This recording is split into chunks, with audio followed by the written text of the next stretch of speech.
Le trompettiste américain Roy Hargrove, fréquent visiteur des festivals de jazz européens, est mort dans la nuit de vendredi 2 à samedi 3 novembre, à l'âge de 49 ans, a-t-il été annoncé sur la page Facebook de l'artiste. C'est avec grande tristesse et le cœur dévasté que nous faisons part de la disparition de Roy Hargrove, est-il indiqué. À 49 ans, on le savait malade. Né à Waco, au Texas, toute une histoire, il composait depuis des années avec dialyse et hospitalisation, annulait les tournées et renaissait soudain, toujours flamboyant ou prompt à donner le change. Sa disparition redoutée crée un chagrin spécial. Pourquoi? Qu'avait-il de plus, lui? Habitué des festivals européens moins jouant les Pins-Alpes-Maritimes, en big band, Marciac, Gers, en quintet moins, star toujours gaieté de la scène du New Morning à Paris, leader charismatique, saillement désiré, de Herbie Hancock à Michael Brecker, en passant par Oscar Peterson, Shirley Horn, Abby Lincoln, Diana Kroll, Carmen McRae ou Diana Ross. Tiens donc, pourquoi tant de chanteuses? Sa discographie est particulièrement joufflue, il est, chose curieuse, un musicien populaire. Aller plus loin. Qu'avait-il de plus? La technique? Mais ils l'ont tout aujourd'hui au plus haut degré. Jouant nettement mieux que leurs prédécesseurs. Si rarement aussi bien. Lui, il cumulait et allait plus loin. Plus loin dans le style? Certainement. Dans la fantaisie, le brio, la profondeur, acceptant les hauts, très hauts, ou les bas, il allait plus loin et savait diriger. Très précocement pisté par le patron, Wynton Marsalis, il réussit cette prouesse de ne pas s'enfermer dans l'académisme ou la route ordinaire. Encore moins dans la pénible modernicité de convention. Très étudié, sa mise avait encore à voir, sans complexe, avec la fantaisie des beautés ou de qui vous voudrez, bibi inénarrable, lunettes noires de grand style, dégaine hip-hop avec basket de luxe, il aimait la scène. Se tenait en point, juché sur un siège de chanteur d'où il relançait avec vous, calmait le jeu, mettait le feu, sans jamais oublier sa préférée, la musique même. Il lui arrivait de chanter dans les grands genres. En 1995 avec Ray Charles Marciac, il arbore un maillot des Girondins de Bordeaux. Comme on vous le dit, au bug, tout à trac, il se montrait d'une douceur imprévue, rare, délicate à l'extrême.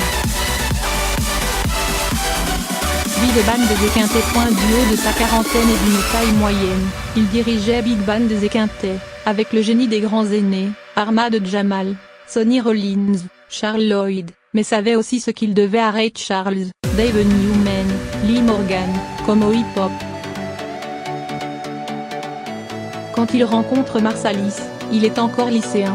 Marsalis le confie à Larry Cloutier, lequel lui fignole ses premières tournées. En 1988, on le voit débarquer sous les cieux européens avec Clifford Jordan et Jérôme Ry de Charson, comme s'il faisait une passe. Il n'a pas 20 ans.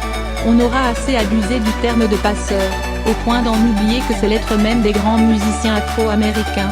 On l'aura pris pour un apax qui parle, lors même que cette fonction de passeur définit le rôle même du musicien de jazz. Passeur étonnamment précoce, Roy Hargrove fait ses classes à la Berklee School, avant de rejoindre la New School de New York. Nuance. La revue Downbeat l'a déjà élu meilleur soliste de l'année. La nuit, il fait le buzz dans tous les clubs de Manhattan et s'amuse comme un fou. La suite lui vaudra toutes sortes de pompons et de Grammy savoureux, sans doute, ils ne sont rien devant la reconnaissance à venir de tous les publics.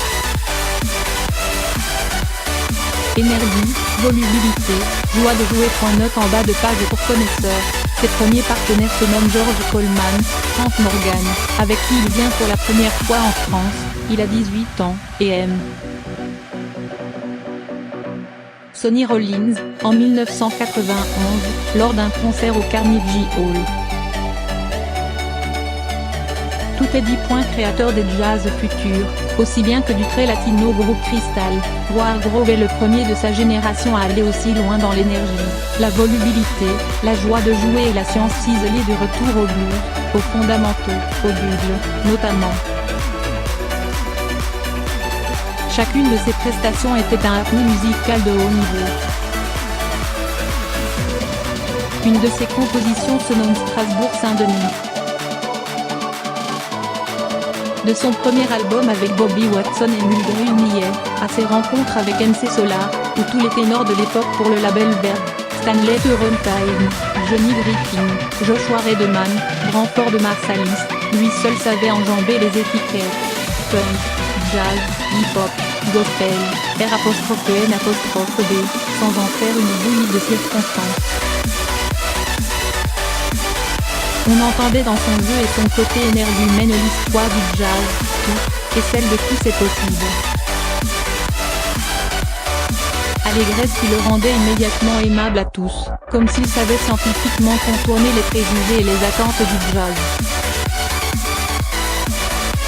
Le réinventant et suscitant son existence palpable.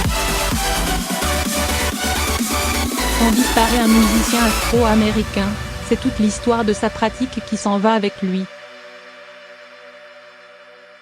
Wargrove était de ceux qui ajoutaient un sens précieux de l'histoire, du devenir, une indéniable présence et la joie d'offrir.